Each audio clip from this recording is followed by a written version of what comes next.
ओम शांति। परम पिता परमात्मा के वरदानी बोल सुनते हुए पहले हम उनकी याद में बैठेंगे। अपनी बुद्धि को चारों ओर के चक्र से निकाल स्वयं के दर्शन चक्र की ओर लगाएं। मस्तक पर में चमकती हुई मणि विराजमान हूँ। मुझ मणि, मुझ आत्मा का प्रकाश दूर दूर तक फैल रहा है। मैं आत्मा मन और बुद्धि से बिल्कुल शांत हूँ। कोई भी हलचल नहीं। एकाग्र बुद्धि हूँ परमात्मा के बोल सुनने के लिए।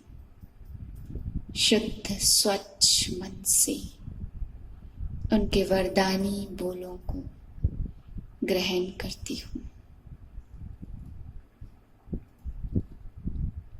5/9/2020 के महावाक्य हैं। आज परमपिता परमात्मा शिव हम बच्चों को समझाते हैं कि बच्चे बाप की महिमा में कहते हैं करन करावन हार, और दूसरी तरफ कह देते भगवान धरती पर आए ही नहीं। भगवान प्रेरणा से सारे कर्म करवाते हैं। बाबा ने कहा जब करन करावन हार कहते हो तो आकर के करवाता है ना किसी के द्वारा, इसलिए प्रेरणा माना विचार, तो प्रेरणा से नहीं कर सकते बल्कि सृष्टि का परिवर्तन करने के लिए मुझे आना ही पड़ता है। फिर बाबा समझाते हैं कि बच्चे तुम्हें याद से अपनी कर्मेंद्रियों को जीतना है। अगर तुम्हें ज्ञान की पॉइंट याद नहीं भी रहती है, पहले तो ज्ञान की पॉइंट ज़्यादा से ज़्यादा याद करो। अगर वह याद नहीं आती है तो बाबा ने कहा कि पढ़ाने वाला तो याद रहना चाहिए। बाप को तो याद कर सकते हो, उसी से आत्मा पावन बन जाएगी। फिर बाप ने आज समझाया कि भाग्यशाली रथ कौन है। भागीरथ कहते हैं तो भाग्यशाली रथ वो है जिसमें परमात्मा प्रवेश करके पढ़ाते हैं। बाबा ने कहा तुम सबके रथ को, तन को भाग्यशाली रथ नहीं कहेंगे क्योंकि उसमें आत्मा बैठती है, लेकिन परमात्मा जिसमें आके पढ़ाते हैं उसको कहते हैं भाग्यशाली रथ। तो बाप कहते एक ही भाग्यशाली रथ है जिसमें मैं आता हूँ, और वही है जो कभी भागंती नहीं होते हैं। बाकी ज्ञान में चलने के बाद किसी के लिए कुछ नहीं कह सकते, कोई भी किसी समय भागंती हो सकते हैं। फिर बाबा कहते हैं कि तुम ये रहस्य समझाओ कि बाप शिव की जयंती और शिव बाबा के बाद किसकी जयंती होगी? गीता जयंती, क्योंकि उन्होंने गीता ज्ञान दिया। और गीता जयंती के बाद नारायण जयंती या उससे पहले कृष्ण जयंती, फिर किस किस की जयंती शिव बाबा की जयंती के बाद होती है, वो रहस्य सभी को संदेश में सुनाओ। मीठे बच्चे, इस बेहद के नाटक में तुम आत्माओं को अपना अपना पार्ट मिला हुआ है। अभी तुम्हें यह शरीर रूपी कपड़े उतार घर जाना है, फिर नए राज्य में आना है। प्रश्न है, बाप कोई भी कार्य प्रेरणा से नहीं करते, उनका अवतरण होता है। यह किस बात से सिद्ध होता है? उत्तर है, बाप को कहते ही है करन करावन हार। प्रेरणा मतलब विचार। प्रेरणा से कोई नई दुनिया की स्थापना नहीं होती है। कर्मेंद्रियों बिगर बाप कुछ भी नहीं करा सकते, इसलिए उन्हें शरीर का आधार लेना पड़ता। रूहानी बच्चे रूहानी बाप के सामने बैठे हैं। गोया आत्माएं अपने बाप के सम्मुख बैठी हैं। आत्मा जरूर जिस्म के साथ बैठेगी। बाप भी जब जिस्म लेते हैं तभी सन्मुख होते हैं। हम आत्माएं शांति धाम की रहने वाली हैं। परम पिता अर्थात सभी आत्माओं का पिता एक, बच्चे जानते हम परम पिता के साथ बैठे हैं। यह 84 का चक्र कैसे फिरता यह समझाना होता, बाकी 84 लाख की बाबा कहते कोई बात नहीं है। संगम युग पर पुरानी दुनिया का तो विनाश होना ही है। परमात्मा कोई प्रेरणा से काम नहीं करते हैं। शरीर बिगड़ तो वह भी कुछ कर न सके। न आत्मा को न परमात्मा को, बाप को कोई जानते नहीं है, ना कोई में ज्ञान ही है। निराकारी आत्माओं का बाबा, शरीर है तब आत्मा बोलती है बाबा। मतलब बिना शरीर के तो बाप नहीं कह सकते। बाप तब कहेंगे जब हम आत्माएं भी शरीर में हैं और वो परमात्मा भी आकर के शरीर में विराजमान है। जैसे नाटक में एक्टर्स आते हैं और साधारण कपड़े पहनकर आते, फिर नाटक में आकर कपड़े बदलते हैं और फिर पूरा नाटक हुआ तो वह कपड़े उतार अपने घर चले जाते हैं। इसी प्रकार तुम आत्माओं को भी घर से अशरीरी आना होता और यहाँ आकर शरीर रूपी वस्त्र धारण कर फिर पाठ पूरा कर वापस अशरीरी ही जाना होता है। यह पुरानी दुनिया है, सबको अपना अपना पार्ट मिला है। भक्ति मार्ग में जो त्योहार मनाते हैं इस समय वह प्रैक्टिकल में चल रहा है। नंबरवार कौन कौन से त्योहार हैं? ऊंच ते ऊंच भगवान शिव बाबा की जयंती, जब वह आए तब फिर और त्योहार मने। शिव बाबा पहले पहले आकर गीता सुनाते हैं, तो पहले पहले बाप आया तो शिव जयंती और फिर बाप के बाद गीता जयंती। आत्माओं को सुनाते तो गीता जयंती हो गई। तो विचार कर नंबरवार लिखना चाहिए कि कौन सा त्योहार कब आता है। जगदम्बा आदि की जयंती कोई हॉलीडे नहीं है। मनुष्य किसी की भी तिथि तारीख आदि बिल्कुल भी नहीं जानते हैं। लक्ष्मी नारायण राम सीता को भी नहीं जानते। 2500 वर्ष में जो आए हैं उनको जानते हैं, परंतु उनसे पहले आदि सनातन देवी देवता धर्म था। फिर जास्ती वर्षों का कल्प कैसे हो सके?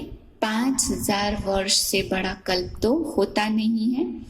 समझते हैं भगवान को आना चाहिए और फिर कहते हैं कलयुग के अभी 40,000 वर्ष शेष है। महाभारत लड़ाई तो लगती ही है संगम पर। बाप कहते मैं कल्प कल्प के संगम युगे आता हूँ।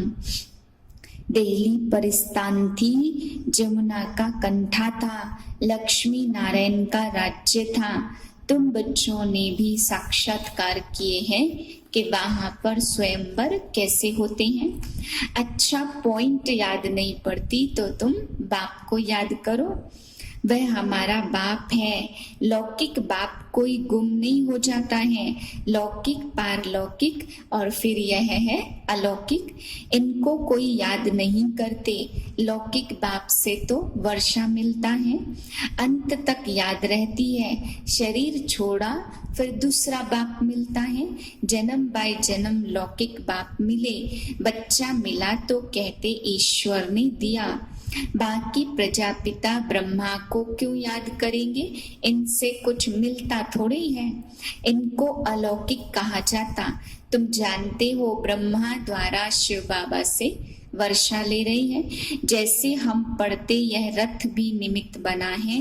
बहुत जन्मों के अंत में इनका शरीर ही रथ बना है। ड्रामा अनुसार इसे कहा जाता भाग्यशाली रथ। केवल रथ ही कायम रहता, बाकी का ठिकाना नहीं है। चलते चलते भागंती हो जाते हैं। बाप ने समझाया है, तुम जानते हो हमारी जीवन पहले वर्थ नोटे पैनी थी, अब वर्थ पाउंड बन रही है। तुम फिर देवता बनेंगे। तुम समझ सकते हो ऊंच पद कौन पा सकते हैं, उनकी क्वालिफिकेशन क्या होनी चाहिए। देवता कौन बन सकते हैं? माँ बाप भाई बहन टीचर गुरु कितनों की तुम्हें मत मिलती है, परंतु ईश्वरी मत है केवल एक बाप की मत। तो ऐसी बाप की मत पर अभी तुमको चलना चाहिए। जितना चलेंगे उतना श्रेष्ठ पद पाएंगे, कम चलेंगे तो कम पद।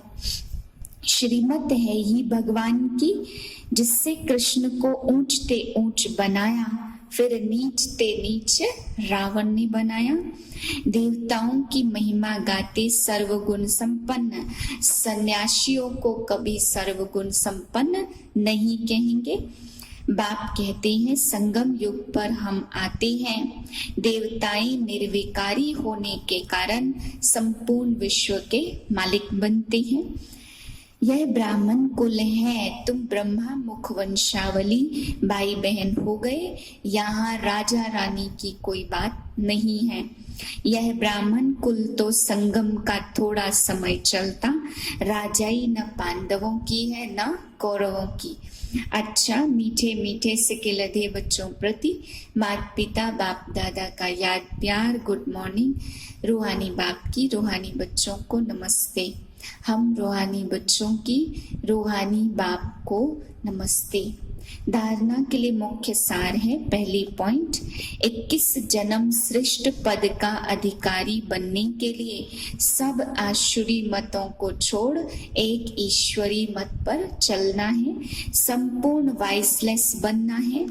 इस दूसरी पॉइंट है, पुराने शरीर में बैठ बाप की शिक्षाओं को धारण कर देवता बनना है।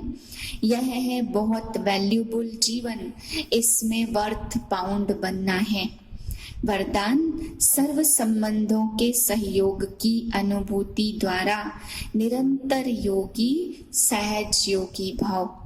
हर समय बाप के भिन्न भिन्न संबंधों का सहयोग लेना अर्थात अनुभव करना ही सहज योग है। बाप कैसे भी समय पर संबंध निभाने के लिए बंधे हुए हैं। सारे कल्प में अभी ही सर्व अनुभवों की खान प्राप्त होती है, इसलिए सदा सर्व संबंधों का सहयोग लो और निरंतर योगी सहज योगी बनो। क्योंकि जो सर्व संबंधों की अनुभूति व प्राप्ति में मग्न रहता है, वह पुरानी दुनिया के वातावरण से सहज ही उपराम हो जाता है। स्लोगन है, सर्व शक्तियों से संपन्न रहना, यही ब्राह्मण स्वरूप की विशेषता है। शांति।